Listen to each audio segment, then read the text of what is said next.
Hi, this is Sonia with Artsy Solutions, and today I want to do a flip through of the design team project that I made, this junk journal, Falling for Autumn.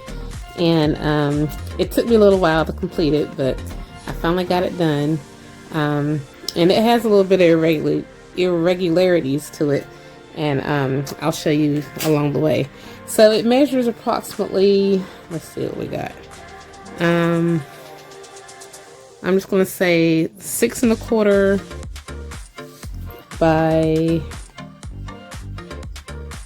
10 with a 3-inch spine. Yeah, roughly 3-inch spine.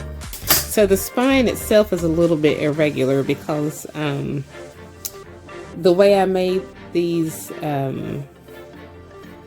closures, or whatever you want to call them, it was hard trying to line up my what do you call this, elastic to match all 3 of these. And anyway, it was kind of a spur of the moment and kind of a wasn't really planned out too well. So there are some irregularities with this, but I mean it's still pretty sturdy. And there's 3 signatures with elastic binding, so each of the signatures come out. I have to look and see how many pages are in it. I'll see in a minute. So you have the front and the back, and I just use a combination of different fabrics and lace and doilies, and I just did some stitching, and I used a few different things. Of course I used the kit, the Falling for Autumn kit, but then I use other little things that I made, like these right here. I had made these a few months back, I think over the summertime, and I just added these in here. This is when I did like some master boards and different things like that. And so for the closure, you probably can't tell, but I did do I dyed this. It was an old curtain that I used to have, and I added some spray stains on it, but you can't really tell. And then I added some little bit of bling, a little bit of jewelry findings and stuff like that on here. So basically it just unties, and what it was, or what I did was, these are connected, like I'd stitched on 3 of these pieces of this fabric, and then tied it, and then just tied these little findings on here. And then I did that on both sides, and then just added a little bit of beads and stuff, you know, just to kind of garnish it. So that's how it opens up. And I'm just going to put some music on and go through this. Well, before I do that, I did stamp the inside of this, and at the end I'll show you the irregularities of these not the signatures, but the elastic binding in here. But for now, I'm just going to put some music on, and I'm just going to go through this thing. And I'm probably going to, later off camera again, I'm probably going to add more not pockets, but more tags and things. But I just wanted to go ahead and complete this. So, but yeah, so I hope you enjoy this.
Okay, so this is the center, and you can see how there's some slight irregularities here, but yeah, because they're not exactly like 1 inch apart, so, or half inch apart. It's just the way they were stitched on here somehow when I was stitching all this other stuff on there. Some of these slid, and you can tell back here, the first side is what went slanted, so, but yeah, it has some irregularities. What I could do, and I just might, is perhaps I could just bind these together and put like a button in the middle so it wouldn't look so bad, but I don't know, we'll see. But yeah, this is pretty much it. So if you like this video, please give it a thumbs up, and if you haven't already, please subscribe to my channel and check out my other videos, blog, and social media sites. And if you're interested in getting the Falling for Autumn kit, you can find it on BakersandCrafters Etsy shop, and if you use the coupon code ArtsySoul, you'll get 20% off. And but yeah, and if you're interested in checking out the playlist, I'll have the link in the description, and I'll have all the information about this video and previous videos that I used to make this in the description. So as always, I hope you guys enjoyed this, and happy crafting.